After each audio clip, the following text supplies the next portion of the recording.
vous avez un petit polycopier à prendre. Je le dis aussi pour les personnes qui vont regarder cette intervention en vidéo sur Internet, sans doute dans les jours qui viennent, et le document est aussi sur le site du diocèse. C'est ça? Je ne me trompe pas. Voilà.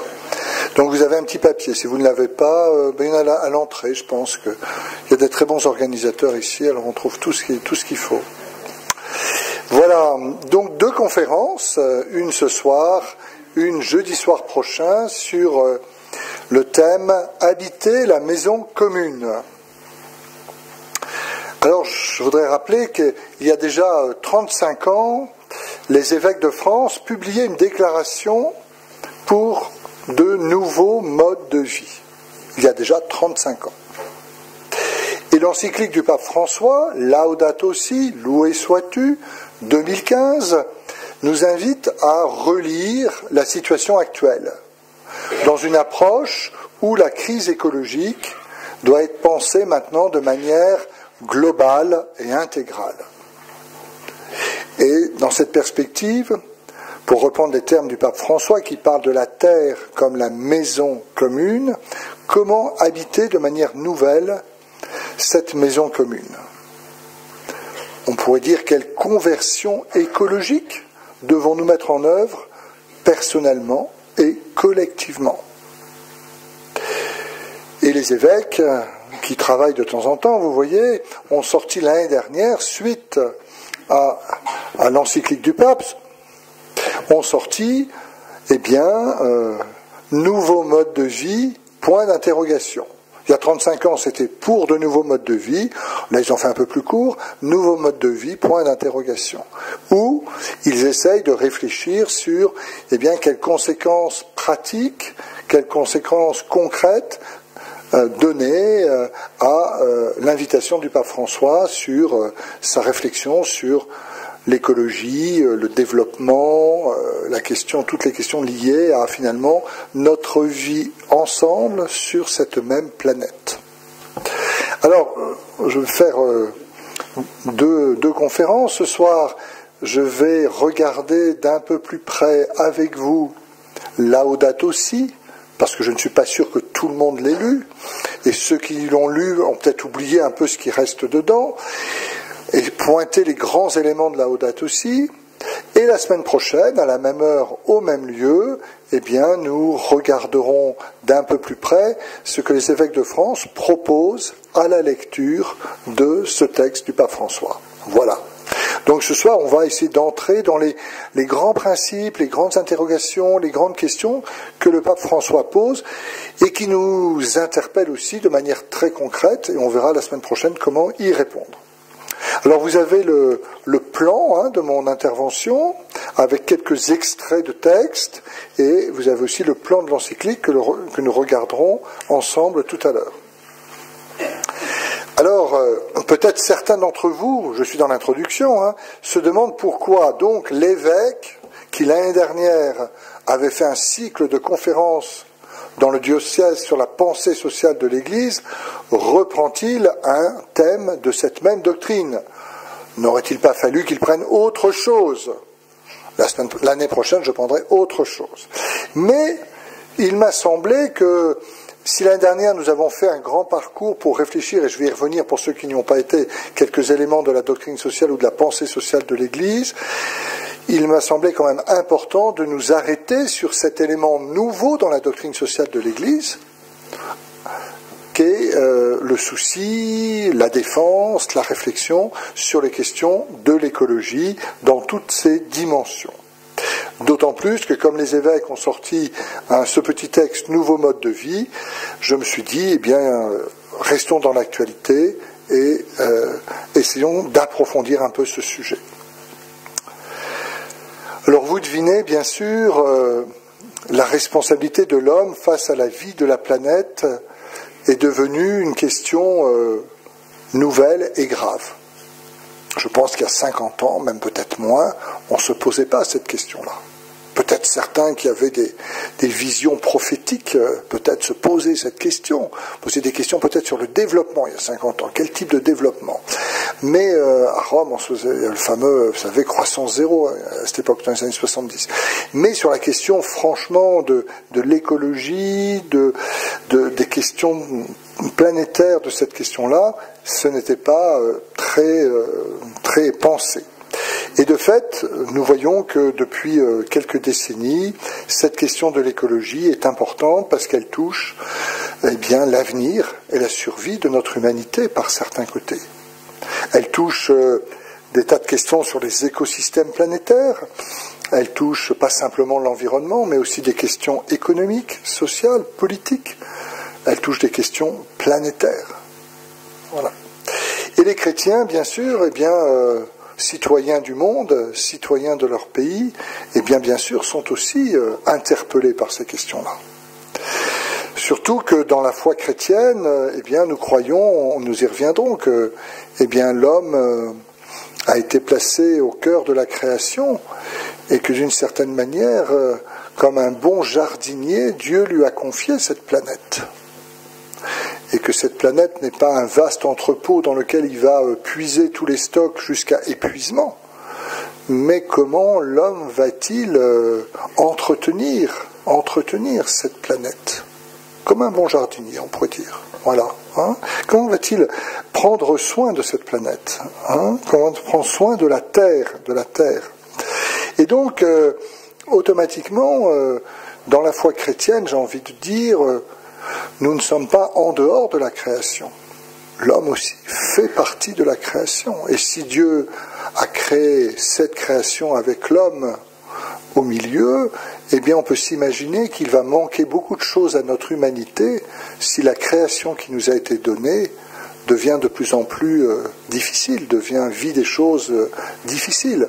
Si cette création qui nous environne devient en péril, il y a sûrement quelque chose qui se joue dans notre humanité s'il se joue des choses graves dans la création. L'homme n'est pas au-dessus de la création. Il est dedans, avec un rôle et une place tout à fait particulière dans la foi chrétienne, mais Dieu ne crée pas l'homme tout seul. Il le crée au cœur de cette création. Et l'homme a une responsabilité, donc il y a des questions morales ou éthiques dans la manière dont nous nous comportons vis-à-vis de la création.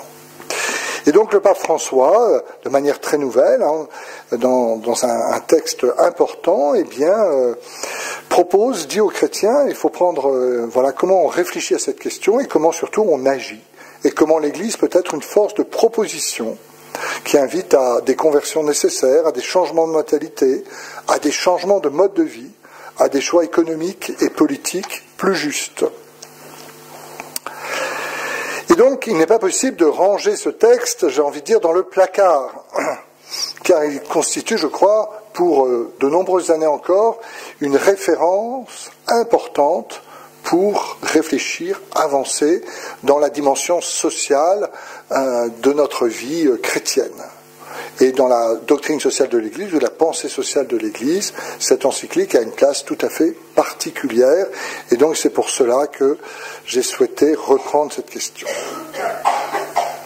Alors, rapidement, vous voyez mon premier point, la question de l'écologie dans la pensée sociale de l'Église.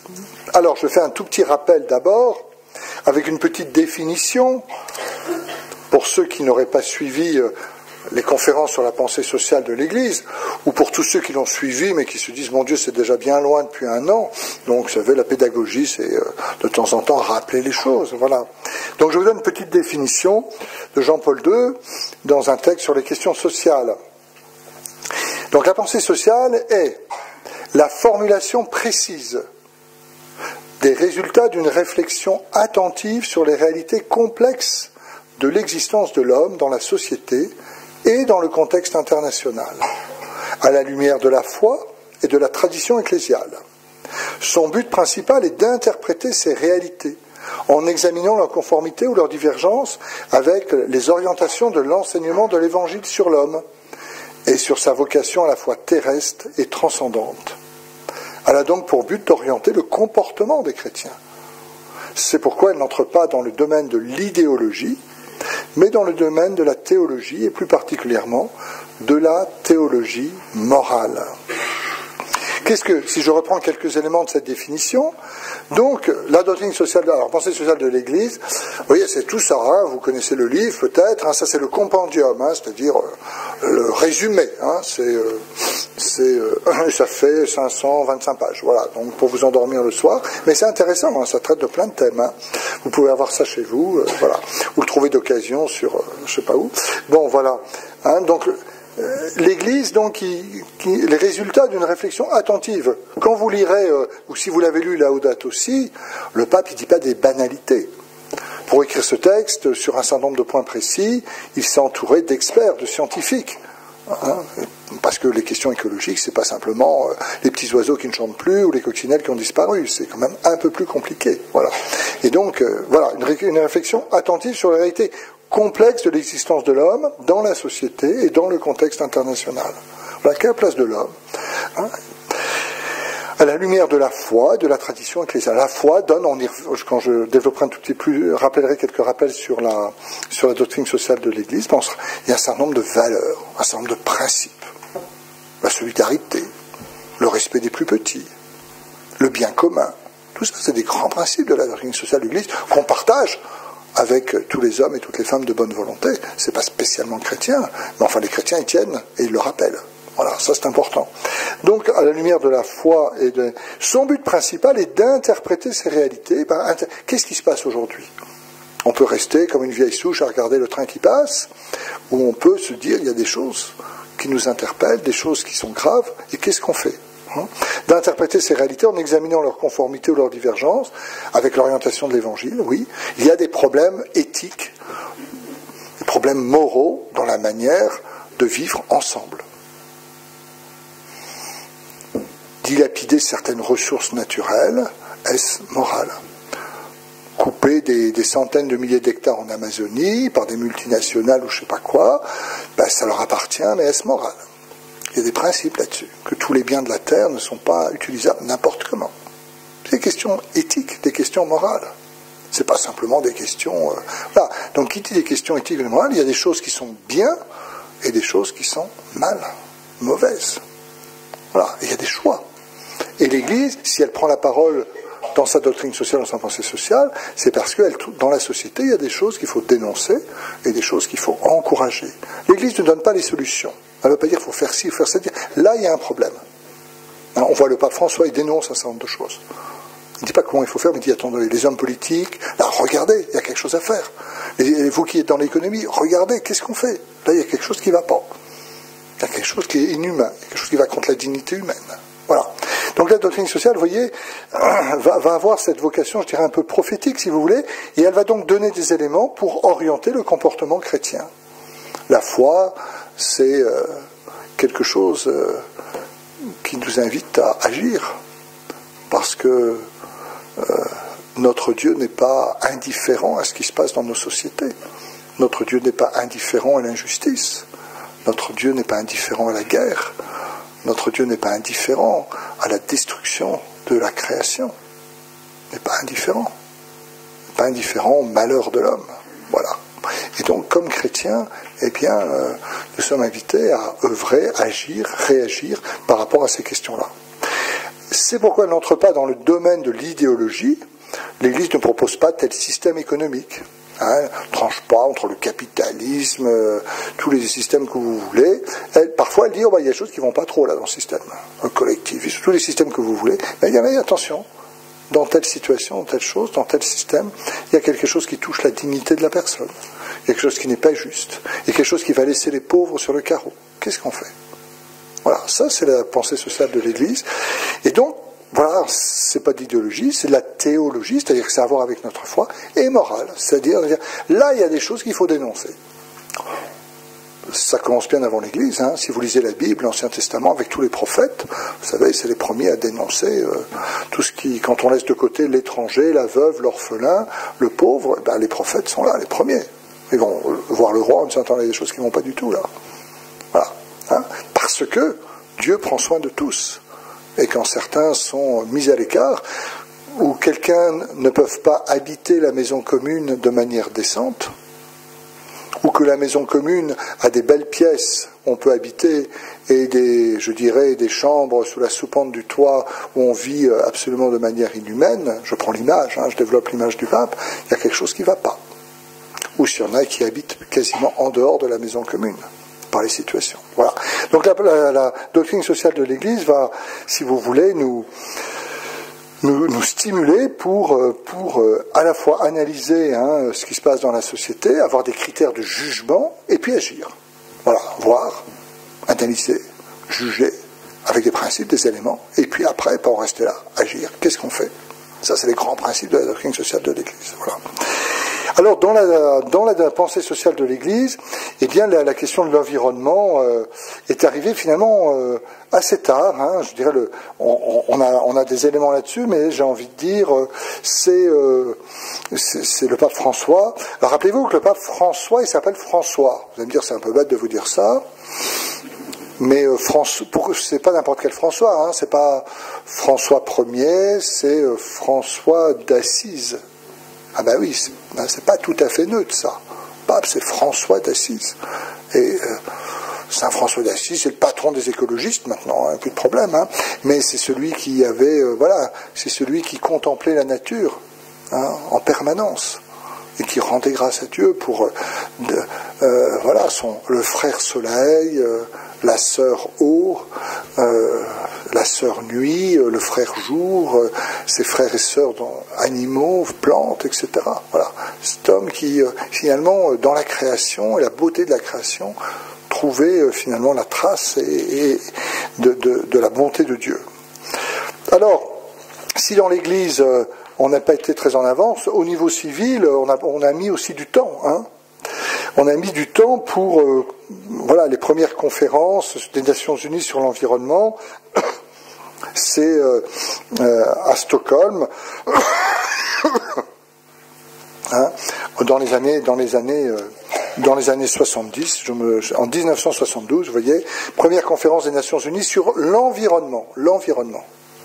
Puis après on a eu Rio, vous savez, on en a parlé, 92, et en 2012 on a eu, c'était pas tout à fait la suite, mais on a eu la conférence à Paris sur le climat. Vous savez, on en parle pas mal, parce que tout le monde, il y en a qui ont signé, mais qui ne font pas grand-chose après, je ne citerai pas de nom, vous regardez un peu vers l'ouest, voilà. Mais voilà.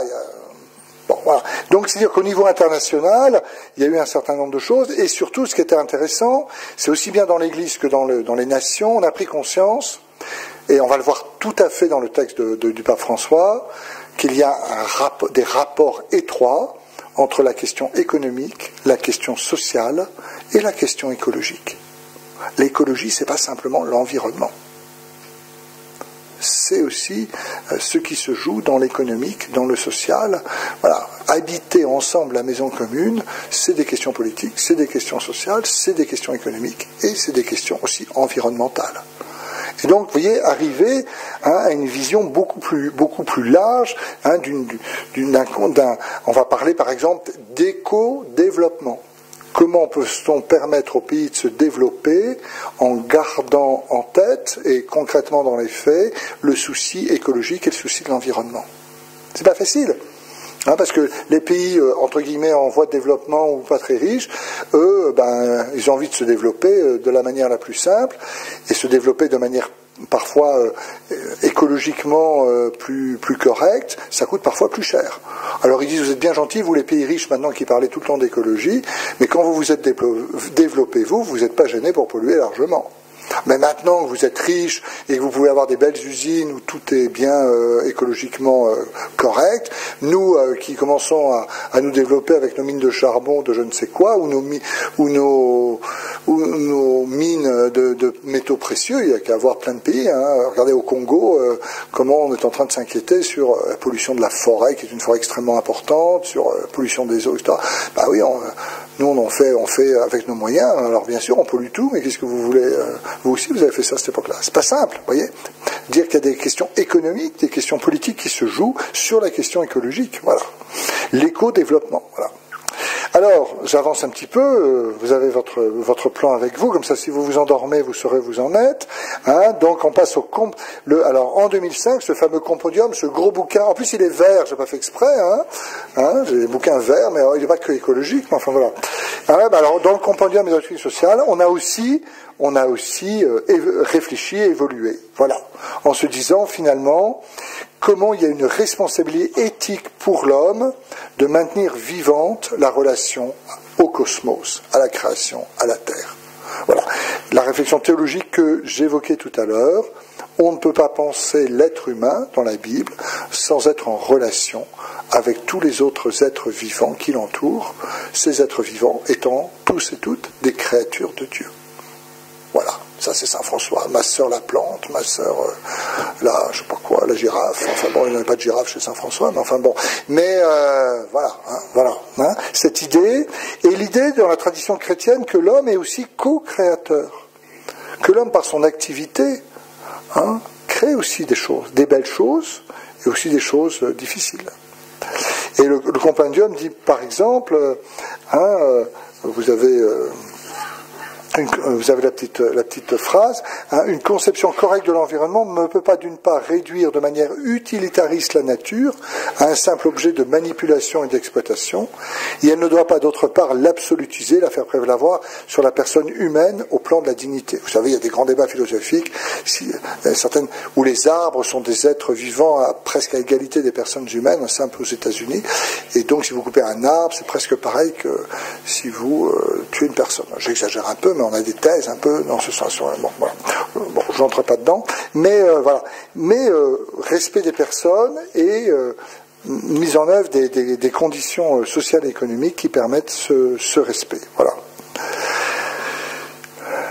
Et dans la réflexion morale de l'Église, on parle de l'expérience de la souffrance de la terre. Voilà, souffrance de la terre qui n'est pas respectée. Et on pourrait dire que dans le compendium, après je vais passer à l'encyclique Laudato Si, dans le compendium, on pourrait dire qu'il y a trois tâches qui sont confiées à l'homme par Dieu. D'abord, voilà, pour accueillir ce don de la création. D'abord la conversion. La question de l'écologie, on s'aperçoit aujourd'hui, est une question de vie ou de mort, à moyen terme ou peut-être à long terme. Pas simple. Alors on peut dire, nous on a encore le temps, mais vie ou de mort, pas simplement pour nous, mais pour d'autres. Et donc, est-ce que dans ma vie quotidienne, dans mes décisions, dans les manières de voir les choses, il y a sans doute une conversion à faire, c'est-à-dire un changement d'attitude, de mentalité, de regard des choses. Deuxième tâche, il faut transmettre l'héritage, si je puis dire. Les générations futures. Qu'est-ce qu'on en fait? Quand vous discutez avec pas mal même de jeunes couples qui vont avoir des enfants, si on discute un peu, ils se disent dans quel monde vivront nos enfants demain? Pas si simple. Quand on regarde les sondages un peu, il y a beaucoup qui disent que demain ce sera peut-être plus difficile qu'aujourd'hui. Vous voyez, donc la fraternité chrétienne, j'ai envie de dire, c'est pas pour les générations simplement d'aujourd'hui, mais c'est aussi les générations de demain et d'après-demain. Et finalement, aimer ses enfants, ses petits-enfants, c'est peut-être aussi nous convertir quelque part au niveau de nos comportements pour permettre que l'héritage il soit encore beau. Voilà. Et puis, troisième tâche que nous dit la doctrine sociale de l'Église, la pensée sociale de l'Église, il faut qu'on apprenne à habiter la demeure. Penser le monde comme une demeure qui nous est donnée. C'est intéressant une demeure, parce qu'une demeure, c'est pas un objet que vous avez sous la main, vous êtes dedans, elle existe cette demeure. Elle est donnée, elle est là. Et c'est un espace, un lieu à habiter. Et comment on respecte cette demeure pour que cette demeure, elle soit viable? C'est comme une maison, si vous faites des trous partout, il va pleuvoir, il va s'effondrer, je ne sais quoi. Comment cette demeure, nous la respectons, nous permettons que cette demeure, elle puisse passer aux autres. Et cette demeure, c'est aussi la beauté du monde. Voilà. Et le compendium dit par exemple, une petite phrase que je vous ai pas notée, la relation de l'homme avec le monde est un élément constitutif de l'identité humaine.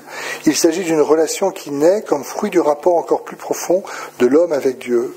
C'est-à-dire, finalement, nous ne pouvons pas comprendre notre humanité en dehors de notre Terre, en dehors de notre planète. Alors, je veux bien vous imaginer que vous habitez sur Mars et que vous avez des cousins martiens ou qui viennent de je sais pas où, mais bon, voilà. Comprendre l'humanité, c'est la comprendre sur cette planète Terre. Et on sait bien que les conditions de vie sont très liées aux cultures, par exemple. Telle ou telle culture est liée à tel environnement. On voit ça très clairement. Donc, finalement, relation avec l'identité humaine et dans la foi, dire que finalement, cette relation au monde, pour nous croyants, elle a aussi à voir avec Dieu. Parce que ce monde nous a été donné pour le bonheur de tous. Comme dit la doctrine sociale de l'Église, un petit slogan que vous savez tous, pour le bonheur de tout homme et de tout l'homme. Voilà, pour chacun et pour tous, et tenir toujours les deux ensemble. Voilà. Donc voilà, le compendium qui va là. Alors le compendium, finalement, qui s'arrête en 2005, traite, vous voyez, déjà un certain nombre de questions, un peu en parallèle avec la société civile, et puis arrive cette encyclique du pape François. Et le titre exact, c'est voilà, sur la sauvegarde de la maison commune. Parce qu'on dit toujours Laudato Si, loué sois-tu. Alors bon, on est déjà au 8e ciel en disant ça, mais enfin, si on lit pas le sous-titre, quand on lit le sous-titre, on atterrit à toute vitesse. Bah oui, le sous-titre c'est sur la sauvegarde. Alors sauvegarde, ça veut dire que les choses vont pas très bien. Sur la sauvegarde de la maison commune. Voilà le sous-titre qu'on oublie souvent. On dit, le pape, oui, bon, voilà. Non, sur la sauvegarde de la maison commune. Je pense que c'est intéressant de se dire, voilà le thème de cette réflexion. Alors, pourquoi ça s'appelle Loué sois-tu ? Bien, parce que le pape commence en reprenant un cantique, un chant de saint François d'Assise, s'appelle le Cantique des créatures, où il dit « Loué sois-tu Seigneur pour la terre, pour le soleil, pour la lune, pour les plantes, pour les animaux. » Voilà, loué sois-tu. Puis comme François d'Assise était italien, Assise est en Italie, il devait dire « Laudato Si ». Voilà. Et donc il a gardé le texte, mais enfin on peut arriver à traduire, c'est pas trop compliqué comme ça. Alors, si vous prenez 2 minutes dans votre feuille le plan du texte, pour voir un peu de quoi ça cause, voilà. Parce qu'un plan, ça dit déjà des choses. Vous savez, des fois quand vous n'avez pas le temps de lire un livre, vous lisez le plan, puis après vous pouvez parler du livre. Enfin, j'exagère, mais enfin, certains sont tout à fait capables de faire ça, voilà. Oh oui, ce livre qui parle de ça, oui, vous avez juste lu le plan, voilà. Bon, enfin moi j'ai lu un peu plus, rassurez-vous, pour ce soir. Bon. Alors voilà, vous avez d'abord une petite introduction qui explique pourquoi Laudato Si, saint François d'Assise. Premier chapitre, ce qui se passe dans notre maison. Voilà. Analyser ce qui se passe. Voir, regarder la situation qui est une situation qui n'est pas simple. Alors pollution, changement climatique.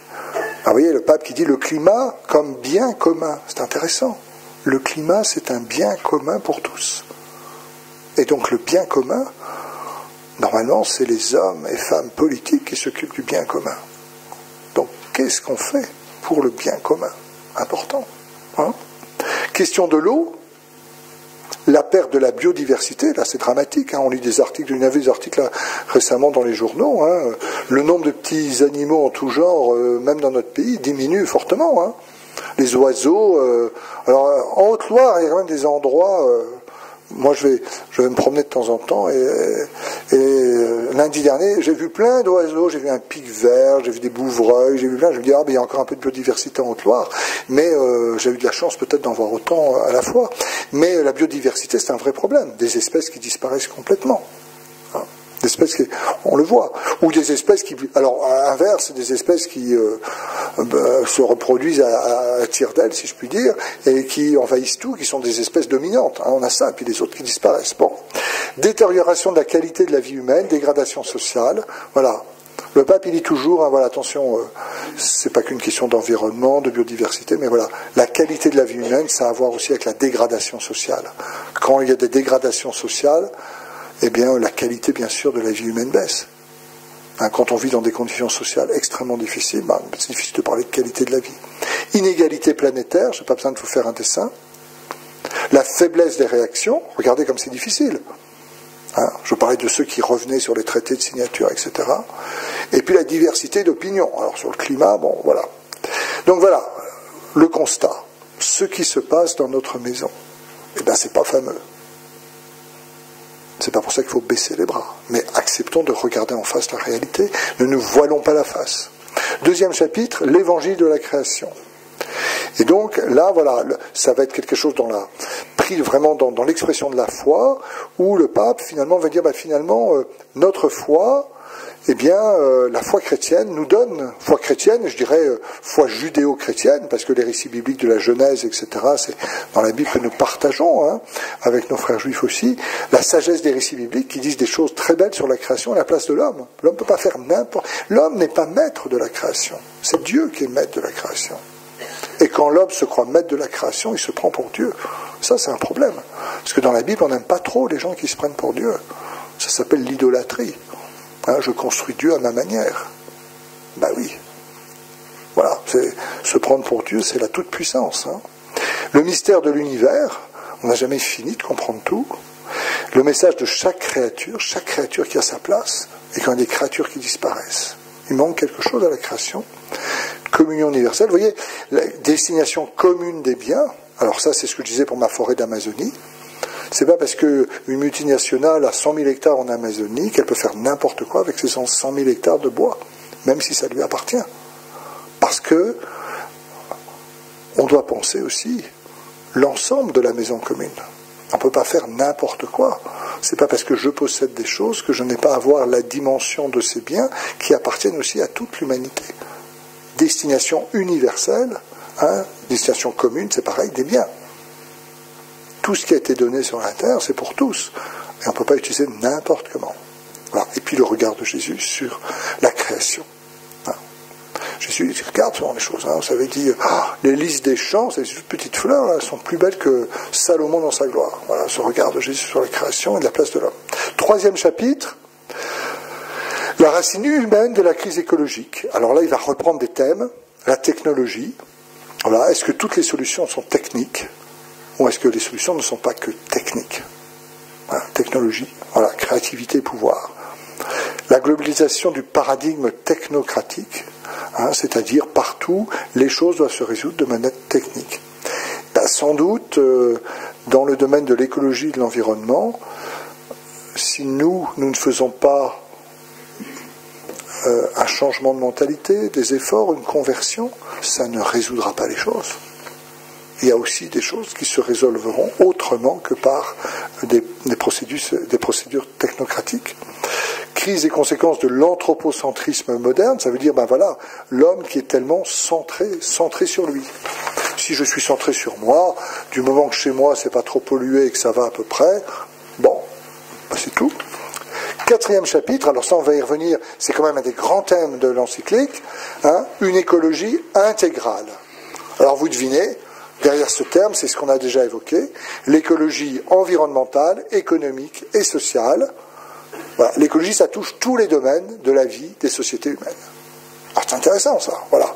L'écologie culturelle, l'écologie de la vie quotidienne, alors ça on en reparlera la semaine prochaine avec les nouveaux modes de vie, le principe du bien commun, on revient à ça, le bien commun, ça c'est au cœur de... Il n'y a pas de société qui peut être juste, respectueuse de la dignité si on ne cherche pas le bien commun. Le bien commun, à la fois pour tous et pour chacun. C'est compliqué le bien commun, pas toujours facile à trouver. Et quand on a des responsabilités politiques, c'est pas toujours facile de définir le bien commun, parce que vous avez telle couche, tel groupe social qui veut ci, l'autre groupe qui veut ça, et des fois c'est des intérêts tout à fait opposés. Et pourtant, il faut trouver le bien commun pour tous. Pas facile. Et la justice entre générations, c'est ce que j'évoquais tout à l'heure. Est-ce que les générations futures, nous leur laissons une planète qui ressemble plus à une poubelle qu'à quelque chose de beau? Voilà. Donc, cette idée de dire, attention, ne pensez pas que cette question, les petites choses que vous faites dans la vie, ne pensez pas que ça n'a pas de conséquences beaucoup plus larges. Cinquième chapitre, une fois qu'on a analysé les choses, qu'on a vu un certain nombre de choses qui ne vont pas, on va se dire comment on va agir. Quelques lignes d'orientation d'action. Donc le pape ne va pas vous donner les recettes, il ne va pas vous dire il faut un sac vert pour le papier, un sac bleu pour le plastique, un sac rouge pour le verre. Non, il ne va pas dire ça dans son texte. Ça, après, c'est à nous de trouver la couleur du sac et qu'est-ce qu'on va mettre dedans. Mais il va dire quand même des choses. Il va dire le dialogue sur l'environnement dans la politique internationale. Regardez, c'est extrêmement d'actualité. On voit des pays qui prennent vraiment des mesures. Bon, le dialogue en vue de nouvelles politiques nationales et locales. Dialogue et transparence dans les processus de prise de décision, que les choses soient claires. Politique et économie en dialogue pour la plénitude humaine. Donc on va parler beaucoup de qu'est-ce qui est bon pour grandir dans notre humanité. Et puis les religions aussi dans le dialogue avec les sciences. Les religions, on va dire, ont une place à dire. Parce que par exemple, les trois grandes religions monothéistes, la création, ça fait partie de leur foi. C'est quelque chose d'important. Voilà. L'homme n'est pas le maître de tout. Voilà. Et 6e chapitre, éducation et spiritualité écologique. Miser sur un autre style de vie. Voilà, nouveau mode de vie. Éducation, pour l'alliance entre l'humanité et l'environnement, comment on va travailler avec les jeunes générations sur ces questions-là. Important. La conversion écologique, nous-mêmes, comment ce travail est un travail qui va travailler aussi les relations avec les autres, donc joie et paix, amour civil et politique. Et là, on va rentrer dans aussi des choses plus spécifiquement de la vie chrétienne, les signes sacramentaux et le repos pour célébrer. Voilà, comment à travers la vie sacramentelle, il est dit quelque chose de la création. On dit à la messe, on dit ben voilà, nous te présentons ce pain, fruit de la terre et du travail des hommes. Fruit de la terre et du travail des hommes. C'est pas neutre, c'est le fruit de la création. La reine de toute la création, Marie, est au-delà du soleil. Voilà. Donc vous voyez, vous avez un peu le plan de l'encyclique, avec à la fois une analyse des choses, la foi qui est un élément important pour réfléchir sur cette situation, et puis le pape qui va interpeller les différents acteurs qui sont responsables de ça. Alors, si nous avançons un petit peu pour développer quelques-uns des thèmes de ce texte, premier texte, voilà. En fait, en français, on a traduit par sauvegarder la maison commune, mais en fait, si on voulait bien traduire, ce serait plutôt prendre soin. Ce qui n'est pas tout à fait pareil, parce que sauvegarder, on est déjà à la dernière extrémité. On va sauvegarder la dernière tulipe qui pousse dans le jardin, il n'y a pas d'autre. Mais on va sauvegarder le dernier couple de rouge-gorge qui existe encore au puits. On va sauvegarder. Tandis que prendre soin, ça veut dire qu'on n'est pas obligatoirement sur le dernier couple de rouge-gorge ou la dernière tulipe, mais on va essayer de prendre soin de ce qui existe pour que ce qui existe puisse continuer à se développer, à grandir. Prendre soin. Prendre soin. Et la maison commune, c'est une expression qui revient au moins une quinzaine de fois dans le texte du pape. Bien sûr, c'est la terre, c'est notre écosystème, mais c'est aussi notre quartier, notre village. Ce n'est pas simplement que la planète. Habiter la maison commune, c'est aussi le vivre ensemble aujourd'hui. Et on sait bien que le vivre ensemble est toujours une question difficile. On voit, par exemple, dans notre département de Haute-Loire, la question délicate du rural, ou dans certains endroits, avec des endroits où ça se désertifie, où les gens sont un peu seuls. On se dit, comment vivre ensemble, comment renforcer ce vivre ensemble, comment soutenir ce vivre ensemble. Et il s'agit, la maison, ce n'est pas simplement un cadre, mais c'est la manière d'être ensemble. Voilà, la maison commune, c'est l'idée d'être ensemble et avec d'autres. Et la maison commune, elle commence dans notre commune, dans notre village, et elle s'élargit, bien sûr, à dimension nationale et au niveau international.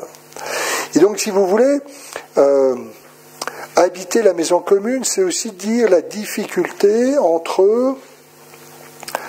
Pourtant, les médias devraient nous aider, entre des choses que nous faisons ici et leurs répercussions au niveau mondial. comment des petites choses multipliées par je ne sais pas combien de personnes ici, dans nos pays riches, eh bien, ont des conséquences au niveau planétaire. Si vous voulez habiter la maison commune, c'est à la fois le local et l'universel. Voilà. D'autant plus que nous sommes dans une mondialisation. Et nous savons qu'au niveau économique, il y a des incidences locales sur les choses internationales. Et il y a des incidences internationales sur les choses locales. Des grandes entreprises qui délocalisent, par exemple. Ça a des incidences locales. Des incidences locales, voilà. Donc, vous voyez, la sauvegarde de la maison commune, c'est finalement... ça va être un travail pour cette recherche quotidienne et locale du bien commun, tant au niveau local qu'au niveau international. Voilà. Et on sait bien que dans la mondialisation actuelle, eh bien, des choses qui se passent ici ont des conséquences là. Voilà. Et pourtant, avec les médias, on devrait être au courant d'un certain nombre de choses. Voilà. On sait bien, on fait parfois attention à ne pas manger obligatoirement en hiver des légumes qui sont produits à l'autre bout du monde, alors qu'on faudrait peut-être attendre pour les manger, ou des choses comme ça. Bon, voilà, il y a des tas de choses qui ont le lien entre le local et l'international. Donc voilà, cette famille humaine.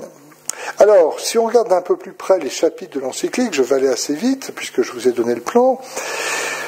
Le concept principal de cette encyclique, c'est l'écologie intégrale. Voilà. C'est-à-dire, l'homme est un être, fondamentalement dans la réflexion chrétienne, l'homme, la femme, l'être humain est une personne, c'est-à-dire un être en relation. Ça, c'est le cœur de la pensée sociale de l'Église, l'anthropologie chrétienne. On n'est pas des individus juxtaposés les uns à côté des autres, on est des personnes, c'est-à-dire des êtres en relation.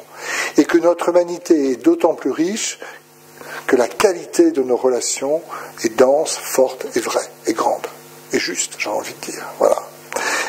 Et cette écologie intégrale, ça veut dire que la personne, elle est en lien avec d'autres êtres humains. Pour les croyants, elle est en lien avec Dieu, et elle est en lien aussi avec la création. Et donc, penser l'écologie intégrale, c'est penser l'être humain, la personne humaine, dans toutes ses dimensions. Dimensions sociales, culturelles, économiques, religieuses, etc., etc. Et que, voilà, on va penser, cette écologie, elle touche l'être humain dans tout ce qui va faire son environnement. Et l'environnement, c'est pas simplement la nature, mais c'est aussi les conditions économiques, les conditions sociales, etc. Tout ça est lié.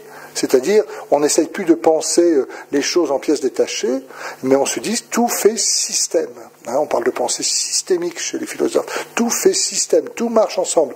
Il y a tel élément, ça va toucher tel autre. Tel élément qui est là, il va toucher tel autre élément. Tout fait système.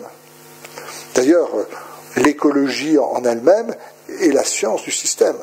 L'écologie, vous savez, quand on apprend ça aux jeunes, eh bien, on va leur parler par exemple de la chaîne alimentaire. Vous savez, on va partir du lapin de l'herbe dans le champ, du lapin qui va manger l'herbe, le lapin qui va être mangé par le renard. Je ne sais pas si vous mangez du renard. Et puis après ça repart dans la terre, et puis ça fait pousser l'herbe, et puis etc., etc. Je caricature, mais on pense. L'écologie, d'emblée, c'est penser en système les choses. C'est penser en système les choses. Donc ça, c'est très important. Et ça va être, cette écologie intégrale, voilà, ça va être intéressant parce que, des fois, on peut avoir tendance à penser l'écologie que sur un petit domaine environnementaliste, comme ça a été le cas longtemps. Même si les questions de l'environnement ne sont pas du tout secondaires, parce qu'elles sont souvent le symptôme de quelque chose de plus grave. Voilà. Si on perd telle variété d'oiseaux, c'est pas parce que les pauvres oiseaux, ils ont maintenant trop chaud, trop froid, ça peut arriver, Il y en a qui n'aiment pas trop le chaud, d'autres pas trop le froid, mais c'est parce qu'il y a d'autres facteurs autour. Voilà. Et comment on prend en compte tous les facteurs qui sont en jeu. Voilà. C'est-à-dire, si on veut être vraiment quelqu'un qui a une pensée de type écologique, on ne peut pas être dans une pensée simpliste. On ne peut pas être dans une pensée simpliste. Les choses sont complexes.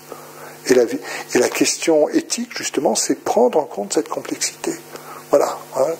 Moi, je dis souvent, voilà, on commence à devenir un être moral ou un être éthique quand on accepte la complexité des personnes, des choses, de la société. Voilà. Si on simplifie trop vite, c'est en général, on tombe dans l'idéologie et on est loin de la réalité. Donc, Si je reprends un petit peu par rapport au plan, puis après je reprendrai quelques idées. Donc le chapitre 1, vous avez un panorama des résultats scientifiques, hein, je vais disponible aujourd'hui sur les questions environnementales, ça vous l'avez vu. Le chapitre 2, c'est la reprise de la richesse de la tradition judéo-chrétienne, hein, en voyant dans les textes bibliques et dans la théologie qu'est-ce qui se dit. Dans le chapitre 3, il fallait aux racines de la situation actuelle, hein, pour que le texte dit, pour que nous ne considérions pas seulement les symptômes, mais aussi les causes les plus profondes. Ah ben oui, c'est qu'il doit y avoir de la pollution, maintenant il n'y a plus telle ou telle chose. Ça c'est le symptôme. Hein, comme par exemple quand j'ai mal quelque part, ben ça j'ai mal, oui ça c'est le symptôme. Enfin pourquoi j'ai mal? C'est la cause. Voilà, hein. Le chapitre 4, donc, hein, c'est cette écologie, hein, pour reprendre un terme du texte, cette écologie qui incorpore la place spécifique de l'être humain dans ce monde et ses relations avec la réalité qui l'entoure. Hein. Une écologie qui incorpore la place spécifique de l'être humain. Nous avons une responsabilité spécifique. C'est ça qui est beau, c'est ça qui est passionnant. Nous avons à prendre soin, et ça c'est intéressant. On ne peut pas vivre n'importe comment, on doit prendre soin, voilà. Et donc, voilà, cette idée que... Et alors, le pape dit, par exemple, au paragraphe 139, il est fondamental de chercher des solutions intégrales qui prennent en compte les interactions des systèmes naturels entre eux et avec les systèmes sociaux.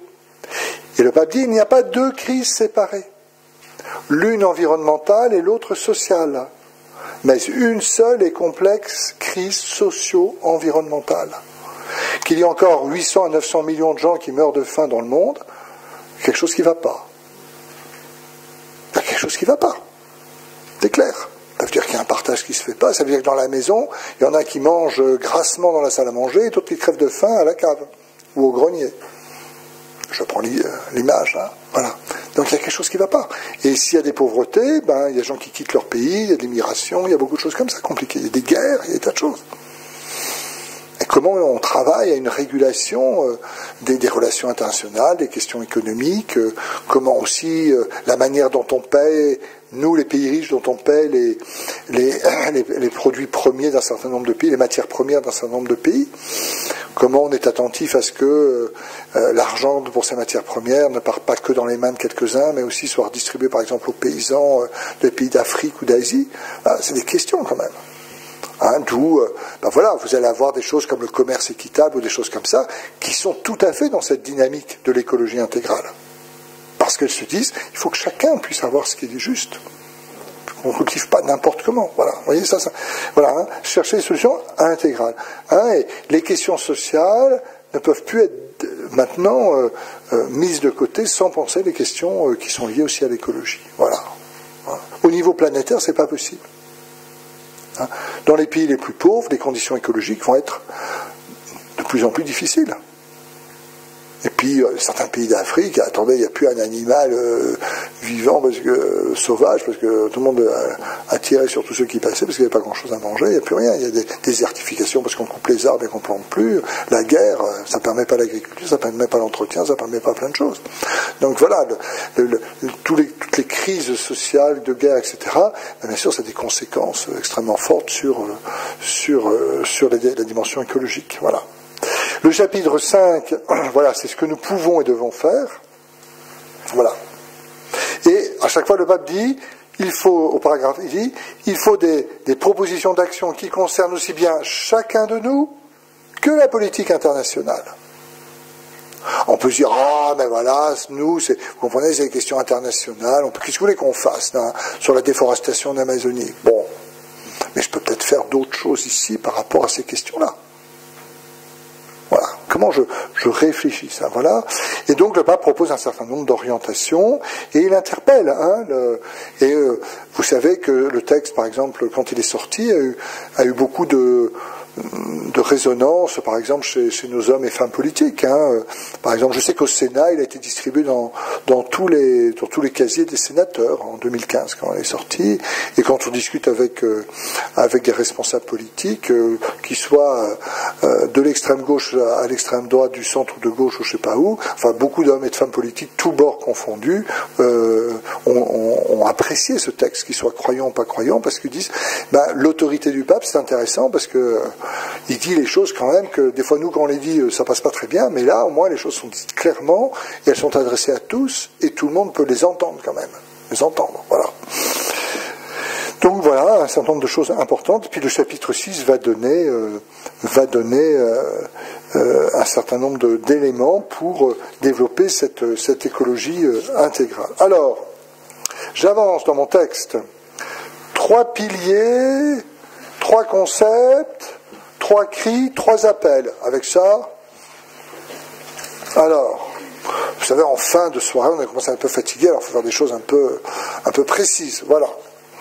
Donc, 3 piliers. Alors, vous allez bien sûr le deviner, c'est une manière simple de résumer tout ce qu'on a dit jusqu'à maintenant. Tout est lié. Alors ça, c'est une expression qui revient souvent. Tout est lié. On ne peut pas concevoir les questions d'écologie indépendamment des questions humaines, économiques, politiques, etc. Et comme tout est lié, c'est cette question de la dimension relationnelle qui est au cœur de la réflexion. La relation qu'il y a entre la nature et la société que l'homme habite. Voilà. Tout est lié. Aujourd'hui, tout est lié. Il n'y a pas que le phénomène qu'on soit dans la mondialisation, mais tout est lié. Bon. Deuxièmement, un autre pilier du texte, c'est le don. Alors le don, le pape dit, attendez, la création, vous n'avez rien fait pour la voir. La beauté d'un oiseau, la beauté d'une fleur, la beauté d'un paysage, voilà, les pentes enneigées à cette époque-ci des montagnes de Haute-Loire, vous n'avez rien fait, vous êtes pour rien. Ça vous est donné, La création nous est donnée.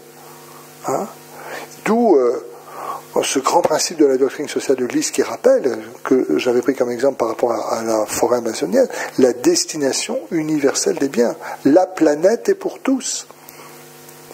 Donc, si vous allez pêcher à outrance, dans je sais pas quelle mer, avec des bateaux hyper sophistiqués, etc., et que vous épuisez totalement, mais même si c'est dans vos eaux territoriales, toute une série de poissons qui, entre autres, se reproduisent chez vous, eh bien, ça c'est pas parce que c'est chez vous que vous avez le droit de le faire. Parce que ces poissons, ils sont pour tous. Destination universelle des biens. On ne peut pas faire n'importe quoi. Il n'y a pas une propriété absolue des choses.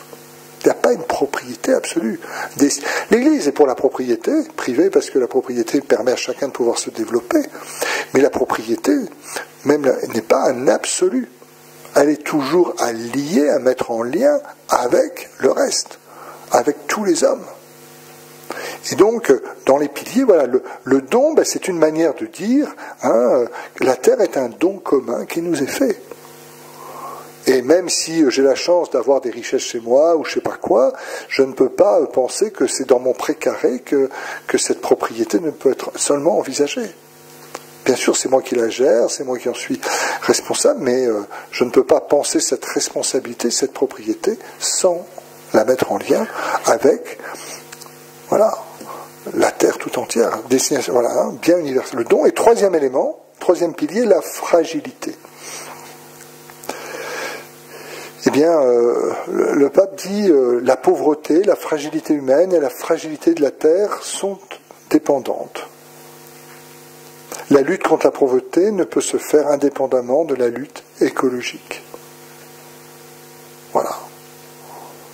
La fragilisation que nous faisons de notre planète va malheureusement de pair aussi avec la fragilisation de certaines sociétés, de certaines conditions humaines, etc. Et donc voilà, les choses se font ensemble. La lutte contre la pauvreté ne peut pas se faire indépendamment de la lutte contre tous les maux écologiques. Voilà. Tout est lié, le don, principe de la destination universelle des biens et cette fragilité. Voilà. 3 piliers, 3 concepts. Alors le premier concept, je vous en ai beaucoup parlé déjà, écologie intégrale, hein, je pense que vous retiendrez ça. Deuxième concept, j'en ai déjà parlé pas mal, la notion de création. Même si on n'est pas croyant, la notion de création c'est intéressant. Vous savez, moi j'aime bien dire, quand on fait des conférences larges avec des gens croyants ou pas croyants, il y a un théologien qui a écrit, 8 ou 10 bouquins, il s'appelle Adolphe Guéchet, un théologien belge, qui est mort, qui a écrit plein de bouquins, Dieu pour penser quelque chose, Dieu pour penser l'homme, Dieu pour penser la mort, Dieu pour penser, je sais pas quoi, le mal, Dieu pour penser je sais pas quoi, Dieu pour penser.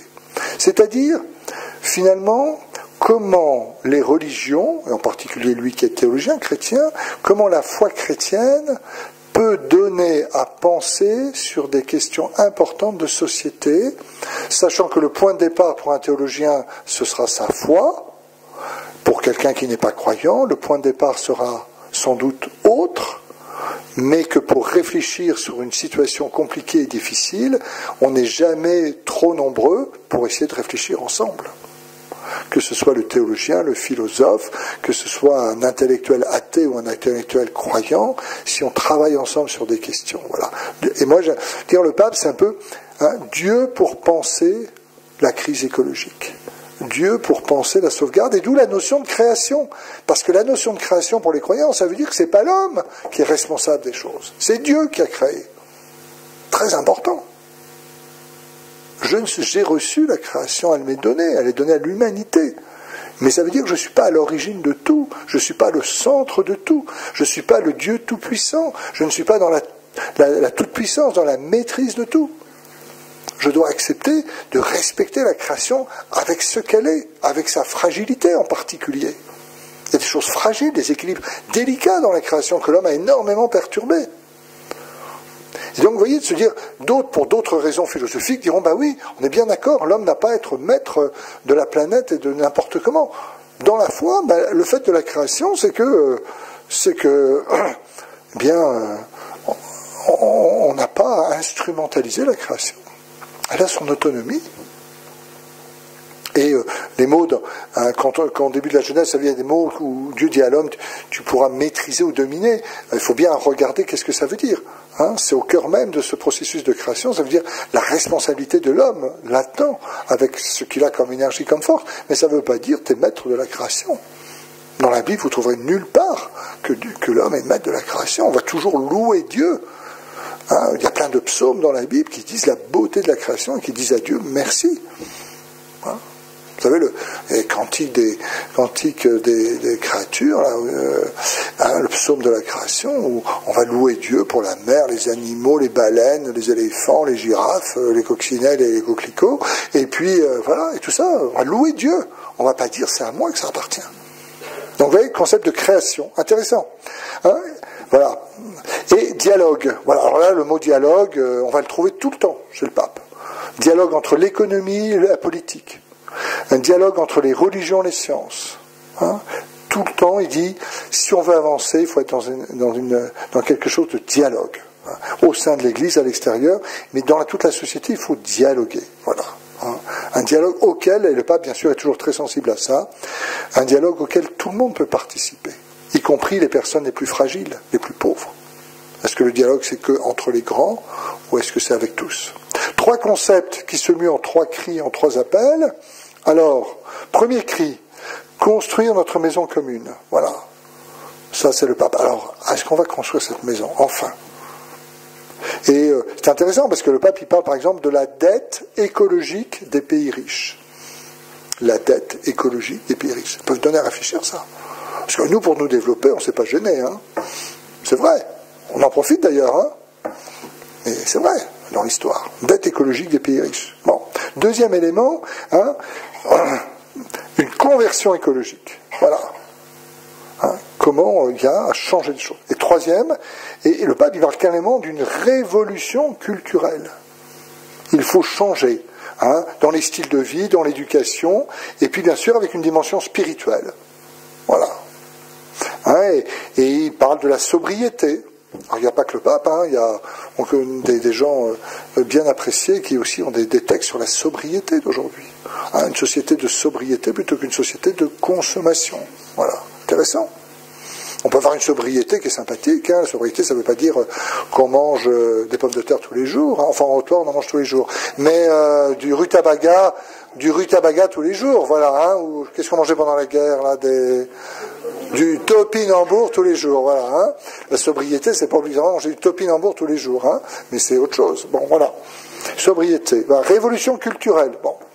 Et puis alors, vous avez un peu la conclusion, puis après je vais m'arrêter parce que je vais vous laisser la parole, c'est un peu le principe. Les principaux éléments à retenir. Voilà, vous l'avez sur le bas de votre texte. Hein. Alors, quel genre de monde voulons-nous laisser à ceux qui nous succèdent? Voilà quand même une bonne question. Hein, aux enfants qui grandissent. Et le pape continue, vous l'avez le texte, hein. Cette question ne concerne pas seulement l'environnement de manière isolée, parce qu'on ne peut pas poser la question de manière fragmentaire. Quand nous nous interrogeons sur le monde que nous voulons laisser, nous parlons surtout de son orientation générale, de son sens, de ses valeurs. Si cette question de fond n'est pas prise en compte, je ne crois pas que nos préoccupations écologiques puissent obtenir des effets significatifs. Voilà. Comment construire cette planète ensemble, cette maison commune? Est-ce qu'au niveau international, il peut y avoir quand même des grands principes qui disent des choses? Voilà.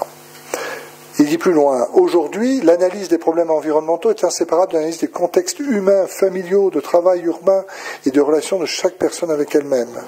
Il est fondamental de chercher des solutions intégrales qui prennent en compte les interactions, c'est ce que je disais tout à l'heure, des systèmes naturels entre eux avec les systèmes sociaux. Hein, il n'y a pas donc de crise séparée. Alors, qu'est-ce qu'on peut retenir? Eh bien, on peut retenir combien de points? 9. C'est ça, hein? Oui, 9. C'est pas un chiffre bon, 3 fois 3. Bon. Alors, l'encyclique, bon, c'est une étape nouvelle dans la pensée sociale de l'Église. Il faudra réimprimer ça parce qu'il s'arrête en 2005. Et comme les papes écrivent des encycliques sociales très souvent, hein, c'est une production très importante. De Jean-Paul II, il en a écrit je ne sais pas combien. Benoît XVI, il n'a pas été très longtemps sur le siège de Saint-Pierre, mais il en a écrit quand même un petit peu aussi. Mais et François, il a fait cette grande encyclique, je en ferai sans doute d'autres sur autre chose. Mais voilà, hein, c'est quelque chose de nouveau, vraiment, qui marque. Ensuite, Laudato Si est un appel donc à cette révolution écologique, à un changement de paradigme. Hein. Changement de paradigme, c'est-à-dire changement de modèle. Hein. Voilà, changement de nos manières de penser, de notre regard. On regardera ça la prochaine fois. Le concept d'écologie intégrale n'entre pas en compétition avec la science ou la politique. L'Église n'a pas la prétention de juger des questions scientifiques, ni de se substituer à la politique. Mais j'invite à un débat honnête et transparent pour le bien commun. Voilà. Le pape, on peut dire, je ne veux pas faire les choses à la place des gens, hein, mais là, il y a des choses qui ne vont pas. Qu'on dialogue, qu'on se rencontre, que les hommes et les femmes en responsabilité dans nos sociétés travaillent à ce bien commun. Quatrièmement, la nécessité de bâtir de nouveaux modèles de développement. Voilà, l'éco-développement, vous savez, de définir à frais nouveaux le progrès. Le progrès, il a pris un peu de plomb dans l'aile. Hein. Il y avait une époque où on parlait beaucoup du progrès. Alors, est-ce qu'il faut pour autant mettre le progrès immédiatement à la poubelle? C'est pas sûr. Mais quel progrès? Quel type de progrès? Oui, on progresse dans certaines choses, oui. Si on progresse s'il y a un progrès dans la conscience écologique, c'est bien. Hein, mais quel type de progrès? Quand on parle d'un progrès économique, un progrès scientifique, c'est quoi? Qu'est-ce qu'on a comme critère pour dire que c'est un progrès? On pourrait en parler. Hein, voilà, bon. Alors ensuite, voilà, hein, il ne suffit pas de concilier en un juste milieu de la protection de la nature et le profit financier. Il s'agit de redéfinir le progrès, dit le pape. Quels critères pour dire que ça, c'est un progrès? Voilà. 5. Une réflexion globale systémique. Voilà. La nouveauté, c'est la synthèse d'éléments déjà connus, replacés dans une puissante réflexion globale. Le pape François appelle à abandonner les logiques de domination, d'exploitation, de gaspillage, de prédation, ce qu'il appelle les cultures du déchet, au profit de logiques de don, de beauté, de qualité de vie, de spiritualité. Il reprend l'enseignement de ses prédécesseurs sur la relation étroite entre les pauvres et la fragilité de la planète.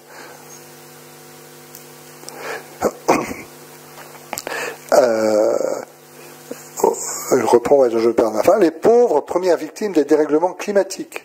La critique de la technologie, la critique de la foi naïve dans les vertus du marché qui prétendrait détenir à lui seul les solutions de nos problèmes collectifs.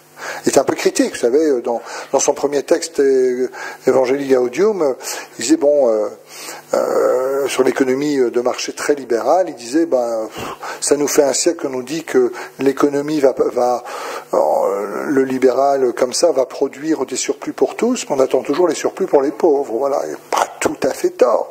Bon, c'est une réflexion sur ces questions-là. Alors bon, ensuite, la critique de la technologie, la foi naïve, l'invitation à chercher d'autres façons de comprendre l'économie et le progrès, la dignité de chaque être humain, la nécessité de débats sincères et honnêtes où on donne une place à toutes les parties prenantes, surtout les plus pauvres et les moins représentés. La responsabilité de la politique internationale, mais aussi locale, le lien entre changement des politiques publiques et modification des modes de vie, la contribution de l'éducation et de la spiritualité. Sixièmement, crise écologique et crise sociale ne font qu'un. Ça, je vous l'ai déjà dit. Bon. Contre le messianisme de la technique et du marché. Bon. La technologie et son développement est devenu un paradigme homogène et unidimensionnel. L'idée d'une croissance infinie ou limitée a enthousiasmé beaucoup d'économistes, de financiers, de technologues. L'économie actuelle ou la technologie ne résoudront pas tous les problèmes environnementaux. Le marché ne garantit pas en soi le développement humain intégral ni l'inclusion sociale. Il faut d'autres valeurs. Il faut d'autres valeurs. Ce n'est pas que des solutions techniques, il y a aussi d'autres choses. Pour la régulation en économie, le principe de maximisation du gain est une distorsion conceptuelle de l'économie. On ne peut pas justifier une économie sans politique, qui serait incapable de promouvoir une autre logique. Le lien étroit entre économie et politique, toujours au service de l'homme. Ce n'est pas l'homme au service de l'économie, ça doit être l'économie au service de l'homme. Sinon, ça ne va pas. La logique qui ne permet pas d'envisager une préoccupation sincère pour l'environnement est la même qui empêche de nourrir le souci d'intégrer les plus fragiles. Enfin, l'encyclique appelle au dialogue. Dialogue entre chrétiens, dialogue avec les scientifiques et les politiques, dialogue avec les personnes concernées. Alors là, vous avez la petite synthèse de cette encyclique. Voilà. Donc ce soir, vous voyez, c'était un peu, même si vous n'avez pas le temps de lire, vous avez au moins quelques idées clés qui sous-tendent ce texte, qui nous invitent à réfléchir quelques principes intéressants.